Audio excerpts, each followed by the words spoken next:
Usually when we think about computer simulations of biology, there's this expectation of a neatly organized spreadsheet. Right, like a neat little math problem. Exactly. You put in the chemical formulas, hit calculate, and well, the computer just spits out a clean number. But then you step into the actual physical reality of a living cell, and suddenly that spreadsheet is completely useless. Oh, it goes right out the window. Because we're looking at a biological landscape that isn't a math problem at all. It's a bustling, chaotic city. It is the absolute definition of spatial and kinetic muddy waters, Just a mess of molecules. And today, we're going on a deep dive to explore how a team of scientists successfully brought that entire chaotic city to life. Inside a computer. Yeah, inside a computer in 4 dimensions. So that's 3D space plus time.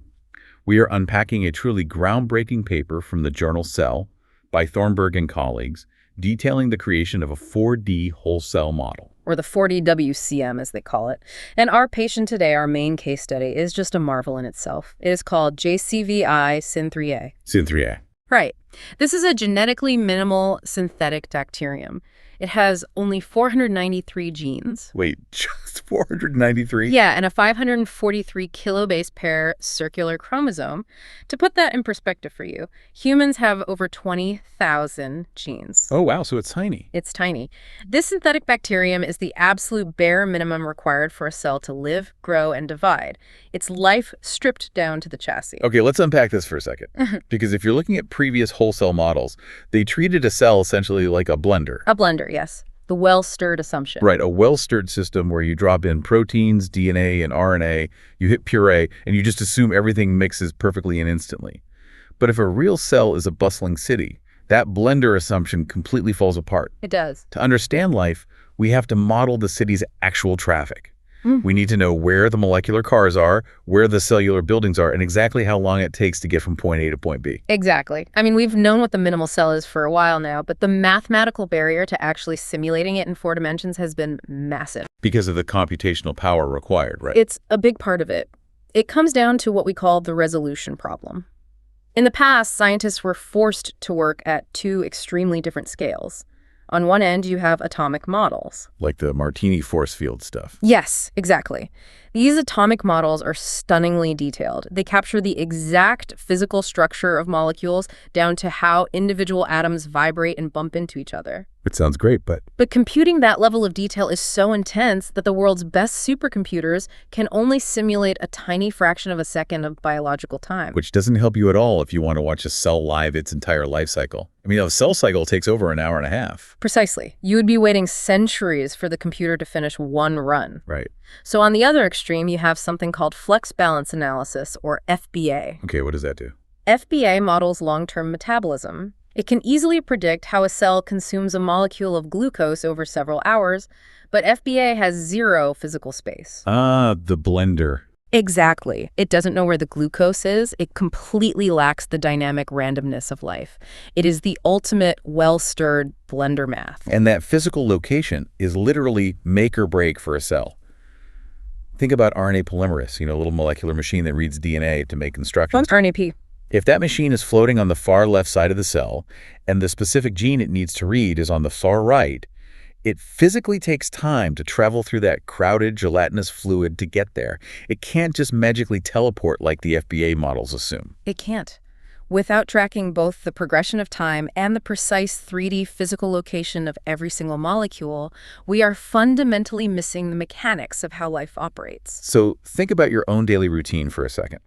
How much of your actual productivity, your output for the day, is dictated simply by the physical distance between your bed, your coffee maker, and your desk? Oh, totally. If your coffee maker was miles away, your entire day's output would just drop. That spatial reality is exactly what governs a cell's survival. That is a perfect analogy. Proximity drives biology. So the blender model is officially out.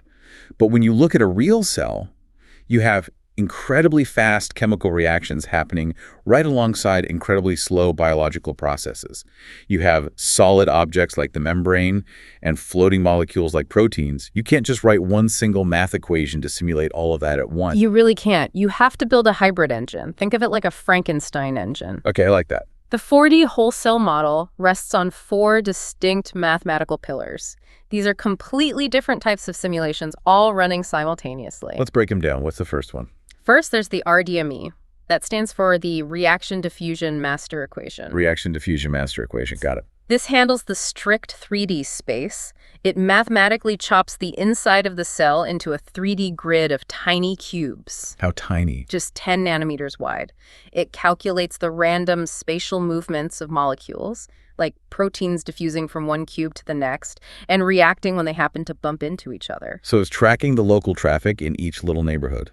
Exactly. And because molecular diffusion is so fast, it runs these calculations in tiny 50 microsecond steps. 50 microseconds. Okay, Right. so that's the rigid spatial grid tracking things locally. But surely not every single reaction needs to be tracked on a nanometer grid, right? I mean, Right. that would still overload the computer. You are spot on, which leads us to the second pillar, the CME, or chemical master equation. Okay, CME. This one handles the well-stirred stochastic reactions where exact spatial location matters a bit less. For example, charging a tRNA molecule. Okay, and just to clarify for everyone listening, charging a tRNA doesn't mean plugging in a battery. Right, no batteries here. A tRNA is basically a molecular delivery truck that carries amino acids to build proteins. So charging it just means loading the cargo into the back of the truck. That's a great way to visualize it. The cell just needs to know how many loaded trucks it has in total, not necessarily which 10 nanometer quadrant they are currently parked in. That makes sense. Save some computing power. Exactly. So the CME handles those bulk random reactions on a much slower 1-second biological time step. Okay, so we have RDME for the fast local grid and CME for the bulk chemistry. What's pillar 3? Third, we have ODEs, ordinary differential equations. Oh, man. Calculus. Yep, it's deterministic math, smooth, continuous curves handling the cell's background metabolism, things like breaking down sugars to make ATP, which is the cell's energy currency, or synthesizing lipids. Okay, so we have a fast spatial grid, a slower chemical equation, and smooth, continuous metabolism math. But what about the massive elephant in the room? You mean the DNA? Yeah, the DNA. That's a massive physical object, not just floating chemicals. That requires the fourth and final pillar, BD, or Brownian dynamics. This is essentially a physics engine. Like you'd find in a video game. Exactly like a video game. It simulates the actual physical wiggling, bending, and tangling of the massive DNA chromosome inside the fluid of the cell. Okay, wait. I have to push back here. Go for it. You have a spatial grid updating in microseconds, chemical equations ticking every second, continuous metabolism math, and a physics engine bouncing DNA around. If these are running on different timescales on massive NVIDIA supercomputer GPUs, how do they not just completely drift apart in time and crash? It sounds impossible, right? Yeah. How does the physics engine know what the metabolism math is doing? That is the absolute genius of this team's algorithm. They built a temporal anchor. They call it the 12.5 millisecond hook. The 12.5 millisecond hook. Right.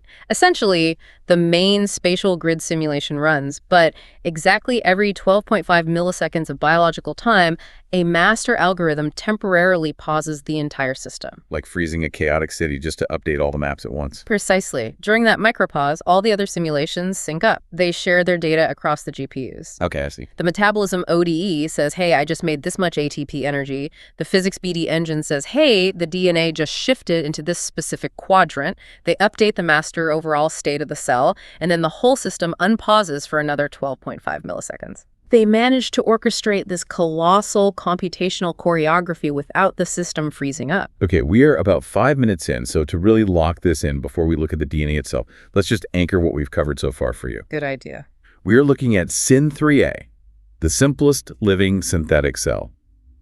We've established that older scientific models treated cells like blenders, completely ignoring 3D space, which totally misses the reality of biology. Completely misses it. And to fix this, scientists have successfully combined 4 totally different mathematical models, tracking fast diffusion, slow chemistry, steady metabolism, and physical DNA physics, syncing them all up perfectly every 12.5 milliseconds. This is a masterpiece of engineering. So if you were tasked with simulating an entire city, imagine trying to synchronize the traffic lights updating every millisecond with the power grid updating every hour, without the city's mainframe completely melting down.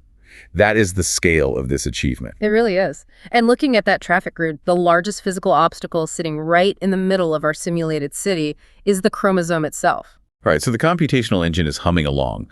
What actually happens when we drop a massive string of DNA into the simulation? Well, modeling the chromosome is arguably the hardest part of the whole thing. The SYN3A genome is 543,000 base pairs long. Simulating every single atom of that would crash the system instantly. So how do they cheat it? They used a technique called coarse graining.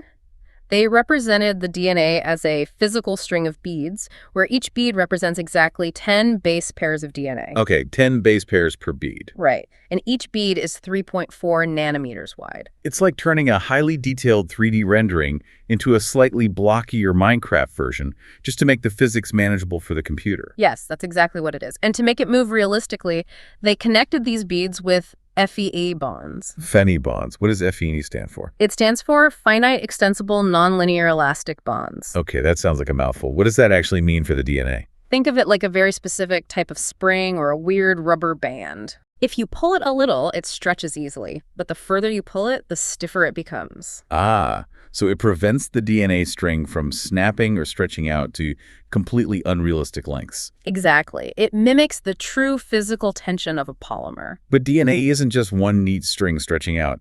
It's crammed into a tiny space.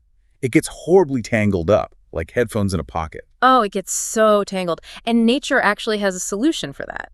In real life, cells use enzymes called topoisomerases. Topoisomerase. Right. When two strands of DNA get knotted together, this enzyme essentially cuts one strand, passes the other strand through the gap, and then pastes the first one back together to untangle them. It's literally a biological magic trick, passing matter through matter. It really is. Yeah. But simulating the exact atomic cutting and pasting the model was way too complex. So the scientists introduced a topoisomerase potential. A potential? What does that do? Every few seconds in the simulation, if two DNA strands are pressing against each other hard enough, the math simply allows the strands to ghost right through each other to resolve the tangle. It's literally a video game clipping cheat. Yeah. They basically turned off collision detection for a split second. But it perfectly mimics the functional reality of those enzymes. Yeah. That's so smart. Now, the ultimate goal of this cell is to divide, which means it has to copy that massive tangled string of beads. And DNA replication in this model follows a train track mechanism. The replication machinery physically travels down the mother DNA polymer, adding new beads and physically splitting the chromosome into two daughter strands. Like a zipper opening up. Yes, bead by bead, trailing behind the machinery. But as I was reviewing the source material for this deep dive, I noticed a really bizarre anomaly right at this step. Oh, the separation issue. Yes. The scientists had all the physics perfectly tuned, but when the DNA fully replicated into two complete chromosomes, they just sat there tangled together in the center of the cell. The cell couldn't divide. It was stuck. The scientists actually had to introduce a fake artificial force of 12 piconewtons. They called it a partitioning force, and they used it to literally yank the daughter chromosomes to opposite sides of the cell. Why did they have to fake it? This is perhaps the most profound insight in the entire paper. Really? Yes, because it highlights a massive glaring gap in our current human understanding of biology. Wow. See, we know there are proteins called condensins, or SMC loops, that help organize and fold DNA. The scientists modeled those loops perfectly based on all current biological literature, everything we know. But it wasn't enough. No, the simulated DNA still wouldn't separate properly. The scientists had to act as the hand of God to push them apart with that 12 piconewton force. So the fact that the simulation failed naturally, well, it actually proves that we are missing a fundamental mechanism in real-world biology. Exactly. It proves we still don't fully understand chromosome segregation. 12 piconewtons might sound microscopic to us, but at the cellular scale, that is a massive deliberate yank. So there must be some other physical force or maybe some undiscovered protein doing the pulling? Or some entropic mechanism happening inside real cells that we simply haven't discovered yet. That is wild. The math was so incredibly accurate that it actually exposed human ignorance. It's a feature, not a bug. So to summarize this phase, they successfully modeled DNA physically down to the nanometer using a spring-loaded train track mechanism. But when it came time for the chromosomes to separate, the simulation stalled, revealing a hole in our knowledge and forcing them to use an artificial 12 piconewton force just to pull the DNA apart. Right. What unseen biological forces do you think might be acting inside a real cell to pull those massive tangled DNA strands apart without ripping them to shreds? It is a complete mystery. It's a massive puzzle waiting for the next generation of biologists. But inside the simulation, the DNA is now successfully divided. However, those two new chromosomes are still trapped in the same tiny room. Right. How does the room itself, the cell membrane, know it needs to expand to accommodate them? Because if it doesn't grow, it can't divide. How does the model govern growth? While in older, less sophisticated models, they essentially just set an arbitrary timer. They would say, grow the cell surface by 10% every minute. Which is just a hack. Exactly. But here, metabolism physically drives morphology. Okay, break that down. The cell's surface area grows strictly based on the metabolic math we discussed in the ODE pillar, the actual synthesis of lipid molecules. So the fats that make up the cell wall. Exactly. Every single time the metabolism simulation creates a new lipid molecule, it physically inserts it into the membrane, adding a tiny mathematical fraction of surface area to the 3D grid. It's a completely bottom-up design. Yeah. It only grows because new bricks are literally being added to the wall. Yes. And the timing that emerges from this is just staggering to me. The simulation, based purely on the speed of lipid synthesis, predicts that it takes 105 minutes for the cell to double its membrane and divide. Right. Meanwhile, the DNA taking that train track route takes about 51 minutes to replicate. And you have to realize those numbers were not hard-coded into the simulation. They weren't. Not at all. They emerged naturally from the underlying chemistry. And more importantly, they perfectly match actual real-world fluorescence imaging experiments of living minimal cells. That is mind-blowing. Yeah. But the shape of the cell isn't just a balloon inflating, right? It physically changes geometry to split. Right. As the cell grows, it goes from a perfect sphere to a prolate, or oval shape, and finally to a dumbbell shape before splitting. How do they model that changing shape? They modeled this geometrically as two overlapping spheres. As the lipids are added, the overall surface area increases, but the internal volume of the fluid is forced to stay constant. Wait, surface area increases, but volume stays the same. Exactly. If you increase the surface area of a water balloon without adding more water inside, the middle naturally pinches inward. Oh, I see. That physical constraint drives the division plane inward until the two spheres finally pinch off and separate. Okay, we're crossing the 10-minute mark, so let's lock in these structural insights. The DNA replication works like a physical train track splitting the chromosome. Yep.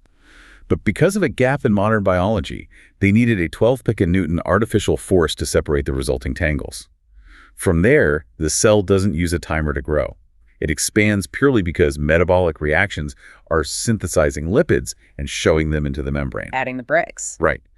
And beautifully, this bottom-up math naturally results in a 105-minute doubling time, exactly matching living, breathing cells. It is brilliant. It's incredible that a microscopic mathematical calculation of lipid molecules perfectly predicts a massive 105-minute macroscopic biological clock. It is the ultimate validation of their model, but we've primarily talked about the solid structures, the walls, and the DNA.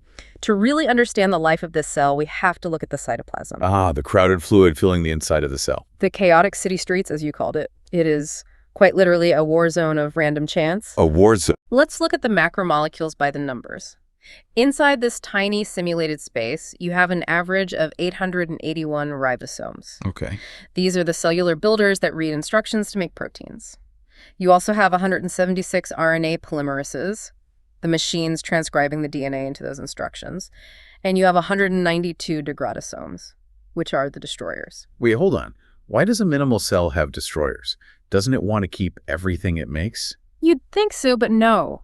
Because a cell needs to be able to stop making a protein when it doesn't need it anymore. If it just kept making everything forever, it would burst. Ah. This creates what we call the mRNA tug of war. Ribosomes desperately need messenger RNA, or mRNA, to read the genetic instructions and build proteins to keep the cell alive.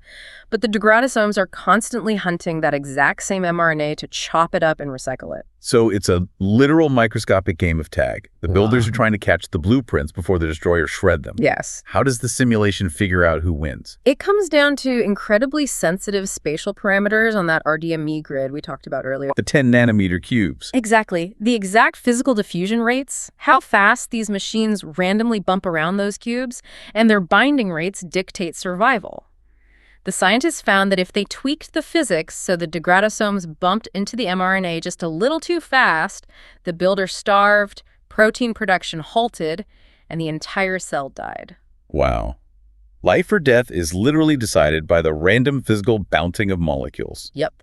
And because all these thousands of particles are diffusing randomly, when the cell finally pinches down the middle into two daughter cells. The contents get partitioned purely by chance, don't they? Exactly. It follows what's called a binomial distribution. Which is essentially like flipping a coin for every single one of those 881 ribosomes. Yeah. Heads, you go to daughter cell A. Tails, you go to daughter cell B. Right. Daughter cell A might randomly get 450 ribosomes, while daughter cell B gets only 431. And that matters. It matters hugely. The exact loadout each new cell starts its life with is entirely stochastic. It's entirely based on where they happen to be floating when the membrane pinched shut. This brings up the butterfly effect of 3D space. I remember reading the section about the DNA protein. Oh, that's a great example. This is the crucial protein that has to find the specific start here spot on the DNA chromosome to initiate replication, right? Yes, the origin point. In the old, well-stirred blender models, because everything was magically teleporting, they assumed DNA just bound to the origin instantly. Like you just knew where to go. Right. But in the 4D model, DNA has to physically search through the 3D space. It's like trying to find a specific person in a crowded stadium while blindfolded. That seems impossible. The protein bounces around, bumping into other molecules, bouncing off the membrane, drifting until it finally randomly hits the target. And because that spatial search takes so long, the scientists actually had to drastically adjust their previous assumptions about how fast replication initiates. Exactly. The physical reality of the space changed the fundamental biological timeline. And because of all this random bouncing, the coin flips of division, the random tag of mRNA, the blindfolded search for DNA, every single cell's life is entirely different. That is the most poetic part of his entire study to me. The scientists simulated 50 replicate cells. They gave them the exact same starting genetic code. Identical. The exact same starting environment. But purely because of random spatial diffusion, just the physics of molecules bumping into each other slightly differently on that microscopic grid, all 50 cells ended up with entirely unique lifespans. Completely different outcomes. They had unique division times, unique amounts of proteins, unique growth arcs. There are 50 completely unique snowflakes. If we synthesize this, it really forces you to reevaluate what a living cell actually is. We often think of cells as perfectly programmed machines acting with precise intent. But this model proves they are more like probability clouds constrained by an outer membrane. Biology is deeply reliant on lucky physics. So to bring it all together for you, the random spatial bumping means that protein building is a chaotic competition between builders and destroyers. Finding the DNA is a blindfolded search. And dividing the cell relies entirely on coin flip luck to decide which new cell gets the vital survival tools. Spot on. If the exact same genetic code can produce 50 totally unique destinies just based on the random physical bumping of molecules, how much of what we call biology is actually just lucky physics? It is a humbling perspective, and the computational power required to reveal that perspective is just staggering. Let's zoom out and look at the sheer scale of what this team achieved. To simulate these 50 microscopic bacterial lifespans, it took around 15,000 GPU hours. Which is insane. That is roughly 625 days of continuous processing on some of the most powerful hardware on Earth. But the payoff, they successfully tracked every single lipid insertion, every single shredded piece of RNA, and every genetic interaction across 4 dimensions for an entire life cycle. They've finally moved us out of the blender and into the city. But examining this monumental achievement raises an important question, a final philosophical puzzle that I think we need to leave our listener with. Okay, let's hear it. We just spent this entire time discussing how this 4D whole cell model can perfectly predict the life, the physical growth, and the precise division of a bacterium based purely on physics, chemistry, and math. Right. The computer perfectly simulated the emergent properties of a living thing. So at what point does a computer simulation stop being a mere model of life and start becoming a form of synthetic life itself? Oh, wow. If it behaves exactly like the real thing, reproducing, growing, and experiencing random stochastic outcomes down to the nanometer and the microsecond, is it alive in the digital space? That is heavy. Are we just observing life, or are we hosting it in a server rack? I want you to mull that over. Next time you look at a spreadsheet or run a piece of software, remember that somewhere out there, a GPU isn't just crunching numbers. It's practically breathing. Keep seeking those aha moments. Keep questioning the muddy waters of the world around you, and look out for our next deep dive.